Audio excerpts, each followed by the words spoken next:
Hello student, आज हम मैथिली शरण गुप्त की रचना कैकेयी का अनुताप इस लेसन को पढ़ेंगे। बहुत इम्पॉर्टेंट लेसन है जो साकेत से लिया गया है। मैथिली शरण गुप्त जी की रचना जो साकेत है रामचरित पर आधारित है, जो महाकाव्य है साकेत उसी का भाग है। राष्ट्र प्रेम गुप्त जी की कविता का प्रमुख स्वर है और नारी के प्रति गुप्त जी का हृदय सहानुभूत और करुणा से आप्लावित है। इनकी रचना साहित्यिक खड़ी बोली है। इन्होंने एक बहुत सुंदर पंक्तियाँ जो है प्रस्तुत की हैं।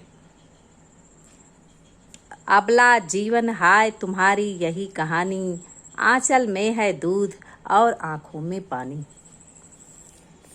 इनकी दो पंक्तियाँ बहुत सुंदर हैं। अब हम जो है इनकी रचना साकेत का जो भाग है कैकेयी का अनुताप उसको हम देखेंगे। आपको हम बता दें, जैसे हमने पहले भी बताया है कि एग्ज़ाम में आपको जो पैरा है उससे 5 क्वेश्चन आते हैं, 2 नंबर के 5 क्वेश्चन आते हैं। तो हम इसको बताते रहेंगे आगे भी। चलिए देखते हैं व्याख्या। तदनंतर बैठी सभा उटज के आगे, नीले वितान के तले दीप बहु जागे।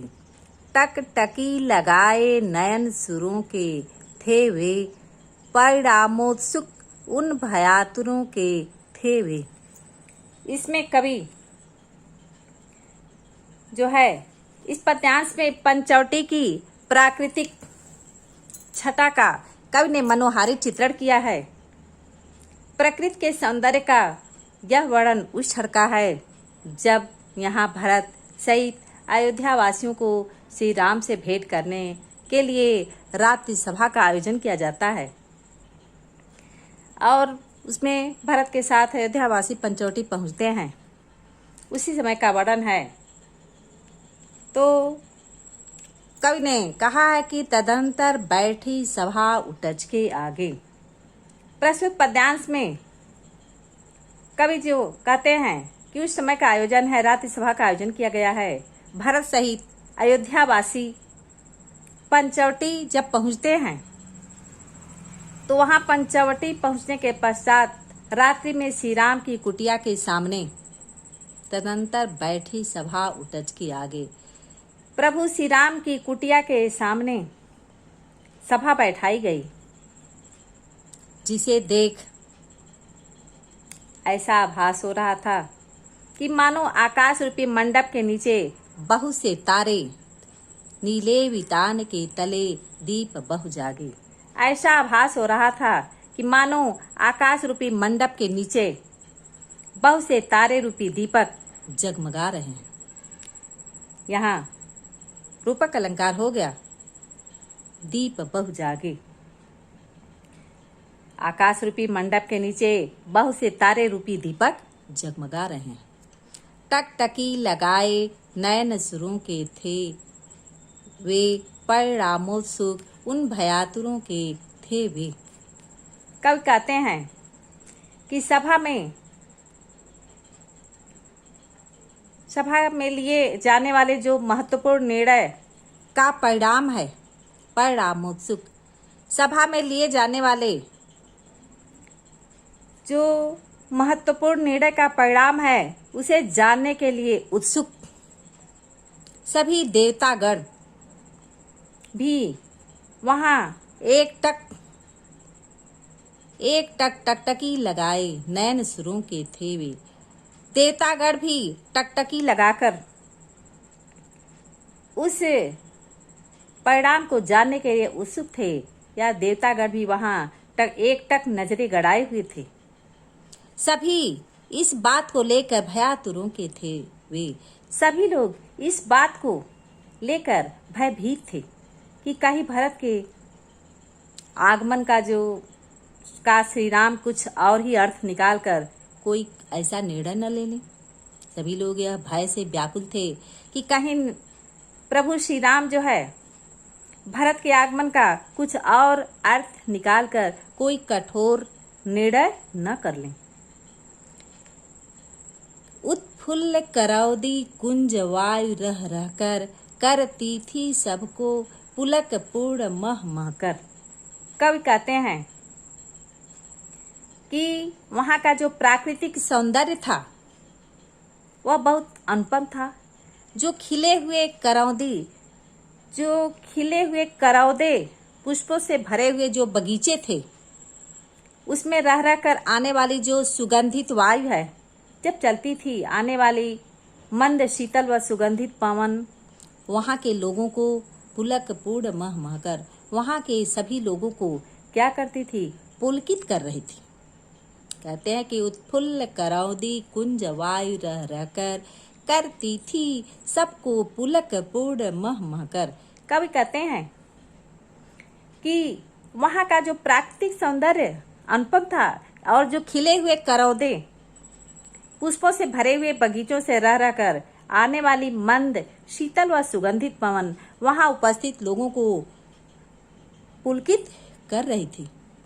वह चंद्रलोक था कहाँ चांदनी वैसी, प्रभु बोले गिरा गंभीर नीर निधि जैसी। यहाँ उपमा अलंकार हो गया, नीर निधि जैसी।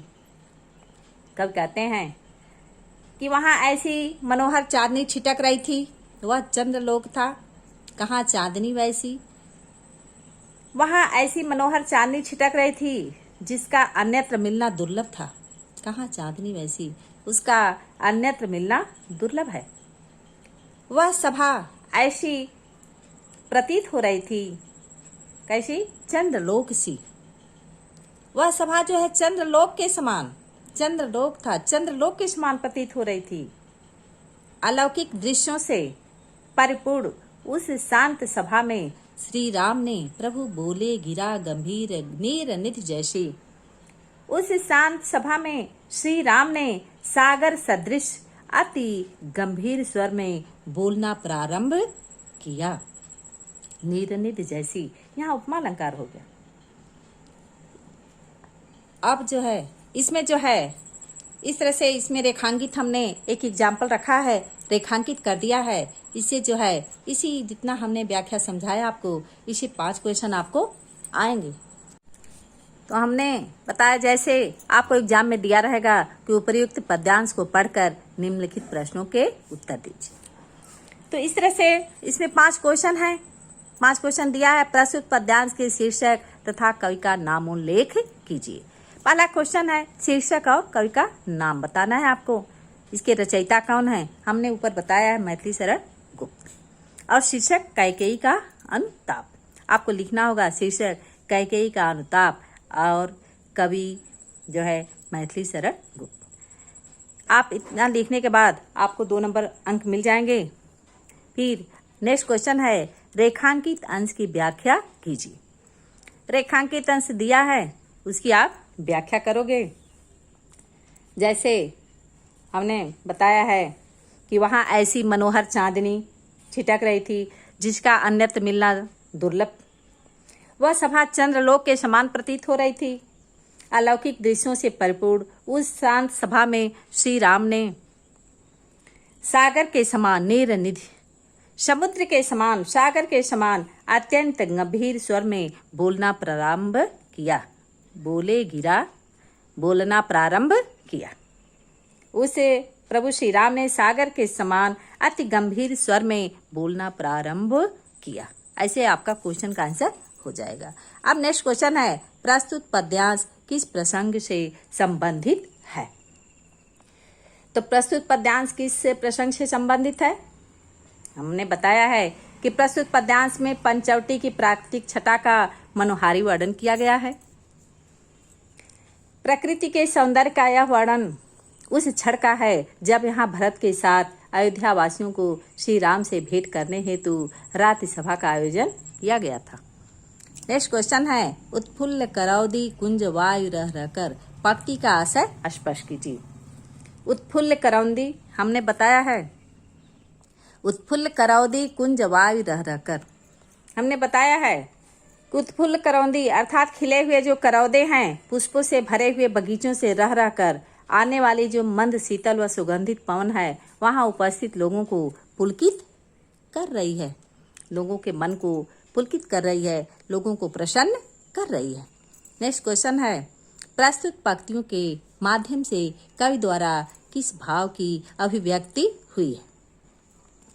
तो आप लिखोगे, इसमें हमने समझाया है, प्रस्तुत पंक्तियों के माध्यम से कवि द्वारा रात्रि के समय पंचवटी आश्रम के आसपास की प्राकृतिक छटा के मनोहारी होने का भाव अभिव्यक्त किया गया है। इस तरह से आप स्टूडेंट 5 क्वेश्चन के आंसर देंगे। आपको समझ में आ गया है होगा। इस वीडियो को बार बार देखें और समझें। Thank you.